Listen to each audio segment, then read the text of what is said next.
Hey everybody, Bo here from Epicenter Training. Today we're introducing you to our spreadsheet on how to set your personal training rates.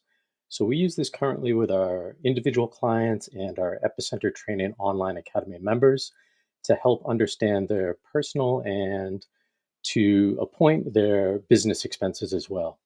So in columns A, B, and C, these all relate to each person's personal expenses, like their household expenses, transportation, food, education, and so forth. So all of those major categories you'll see in this sort of bluish color.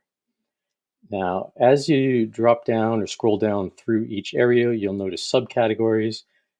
In the area of utilities, you have electricity, water, oil, garbage, cell phone expenses, cable expenses, internet, and so forth. And those subcategories continue for each of those major categories throughout.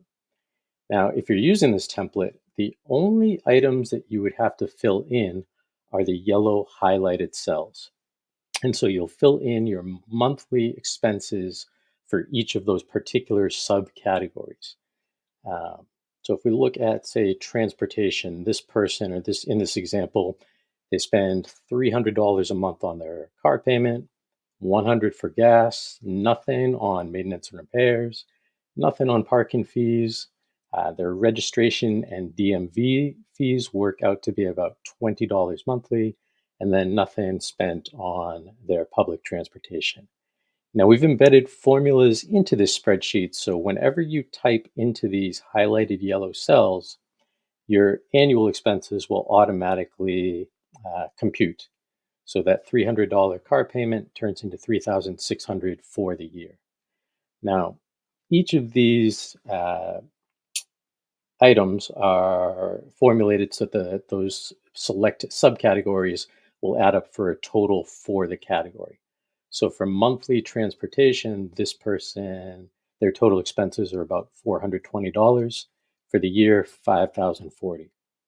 Now we've done this for each of these different subcategories and categories so that a total amount will occur up here in column B, row 2. So total personal expenses for this person for the month, $5,894.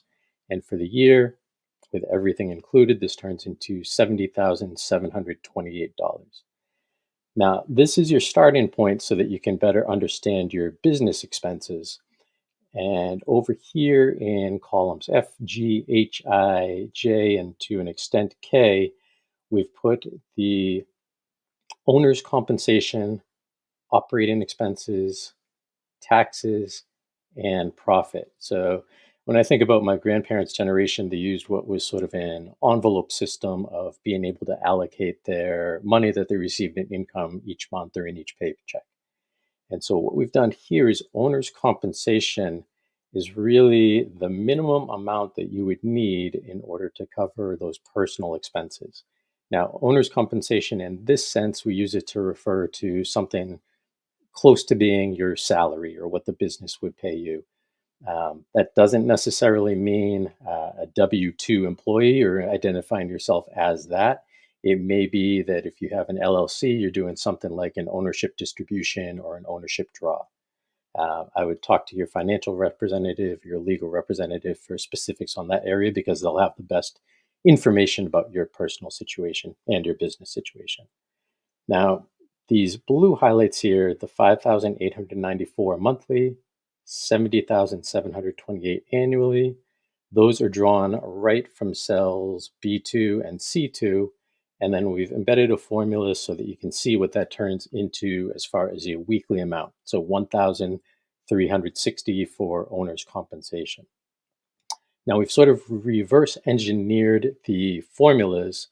So if 50% of the gross revenues were to be allocated towards that owner's compensation, the total amount that you would have to earn in your business would be 2,720 per week, almost 11,800 per month, and closer to 142,000 for the year.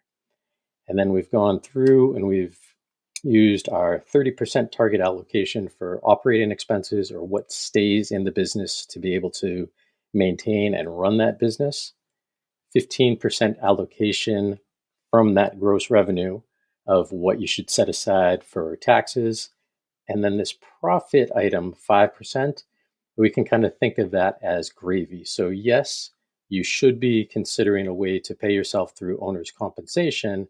But if the business is doing well, you can also sort of add on a little bit extra for yourself, maybe monthly, maybe quarterly, but an amount that you can set aside so that you have some additional profit while still knowing and feeling confident that through the operating expenses, you're keeping enough in the business to make sure that it's sustainable.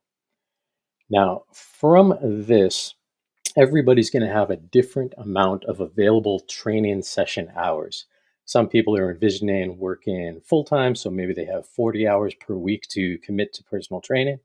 Other people are thinking of a side hustle, and so maybe they only have 15 hours or 20 hours per week that they're planning on dedicating to training their clients.